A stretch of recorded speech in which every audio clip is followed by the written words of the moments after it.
नमस्कार शेतकरी मित्रांनो. आम्ही आज आमच्या डाळिंबाच्या प्लॉटमध्ये उभे आहोत. मित्रांनो, मी फिरत असताना सहजच माझ्या एक लक्षात आलेली गोष्ट आहे आणि ती गोष्ट तुमच्या निदर्शनास आणून देण्यासाठी मी हा व्हिडिओ करण्याचा प्रयत्न करतोय. मित्रांनो, आम्ही ज्यावेळेस डाळिंब लावत होतो, त्यावेळेस एक प्लॉट आमचा असा होता, की त्यामध्ये कांद्याचं रोप टाकलेलं होतं आणि एक प्लॉट असा होता, की पूर्ण खाली होता. त्यामध्ये काहीच नव्हतं. तर त्या खाली प्लॉटमध्ये जी आम्ही डाळिंबाची रोपं लावलीत आणि ज्या प्लॉटमध्ये कांद्याची रोपं होती, त्यामध्ये आम्ही रोपं लावलीत आणि त्या कांद्याच्या रोपाचं जे शेत होतं, त्याच्यामध्ये आणखी काही वेळा आणखी एक वेळा कांद्याचंच रोप टाकलं गेलं आणि त्यामुळे त्याची जी ग्रोथ आहे किंवा त्याची जी डेव्हलपमेंट आहे, ती वाढ जशी पाहिजे तशी झाली नाही आणि जो प्लॉट एकदम खाली होता, ज्याच्यामध्ये आतापर्यंत काही केलं नव्हतं. पण आत्ता सध्या आम्ही कांद्याची लागवड याच्यामध्ये केली, पण ती उशिराने. पहिले 2 महिने त्याच्यामध्ये बिलकुल कसलंही आंतरपीक नव्हतं.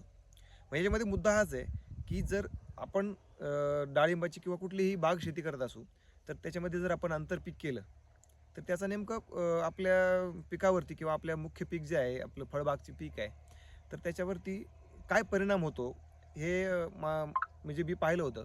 मी तुम्हाला मी आत्ता ज्या प्लॉटमध्ये उभा आहे, ती पहिल्यांदा काही दिवस खाली होती ती प्लॉट आणि ज्या मी तुम्हाला नंतर एक आमची दुसरा प्लॉट मी दाखवेल, तर त्याच्यामध्ये काय होतं, की बऱ्याच वेळा वारंवार काही पिकं केली गेली किंवा कांद्याच्या रोपासारखी पिकं केली गेली. तर त्याच्यामध्ये जो आम्हाला फरक दिसला, म्हणजे ज्या रोपांच्यामध्ये आम्हाला फरक दिसला, तो मी समक्ष तुम्हाला दाखवणार आहे. आता तुम्ही पाहू शकता, हे आमचं हे जे रोप आहे, हे 3.5 ते 4 महिन्यांचं हे आहे. हे टिश्यू कल्चरचं रोप होतं. ही सर्वच आमची पूर्ण याची ग्रोथ पाहू शकता तुम्ही. हे टिश्यू कल्चरची रोपं होती. साधारणतः याला आपण एक खोड आम्ही वरती धरलेलं आहे. तर याच्यामध्ये एक काम करत असताना तुम्ही येऊ शकता इकडे, पाहू शकता. ही पाहू शकता. ही संपूर्ण आमच्या प्लॉटची एक ही क्वालिटी पाहू शकता आणि याची एक ग्रीनरी किंवा याचे हे पूर्ण याची शायनिंग पाहू शकता या पूर्ण झाडांची.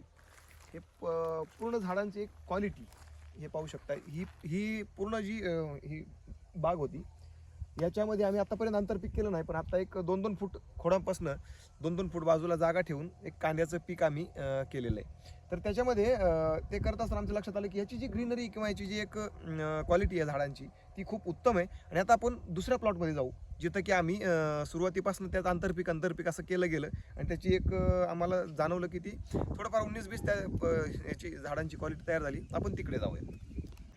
तर मित्रांनो, आपण आपल्या या दुसऱ्या प्लॉटमध्ये आहोत.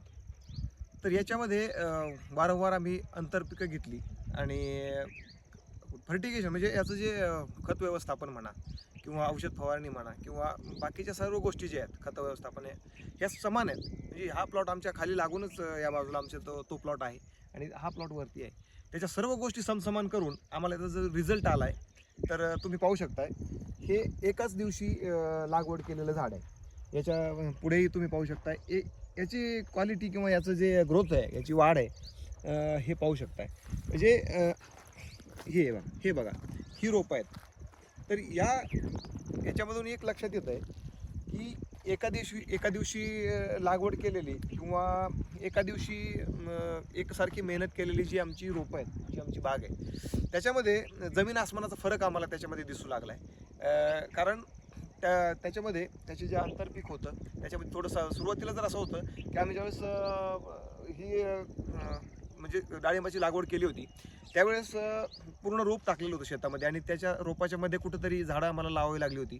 त्याच्यामुळे त्याच्या आजूबाजूने एकदम काही इंचांच्या अंतरावर ते असल्यामुळं त्याच्यामध्ये अंतर न राहिल्यामुळे तिला रोपांना वसवा झाला आणि त्यांना रोपं मरी गेली, जास्त म्हणजे मारली गेली आणि ते व्यवस्थित वाढ न झाल्यामुळे त्याच्या बराच दिवस त्याच्यामध्ये कालावधी गेला आणि त्याच्या सुरुवातीच्या काळामध्ये ग्रोथ न झाल्यामुळं त्याची आत्ताही आम्हाला हवी तशी क्वालिटी वाटत नाही. त्यांना एक्स्ट्राचं आम्ही त्याच्यापेक्षा आता एक एक्स्ट्राचे खतांसाठीचं नियोजन म्हणा किंवा आणखी काही बाकी मायक्रोन्यूट्रन्स म्हणा, ह्या सर्व गोष्टींचं एक्स्ट्राचं ट्रीटमेंट त्याला देतो आहे आम्ही.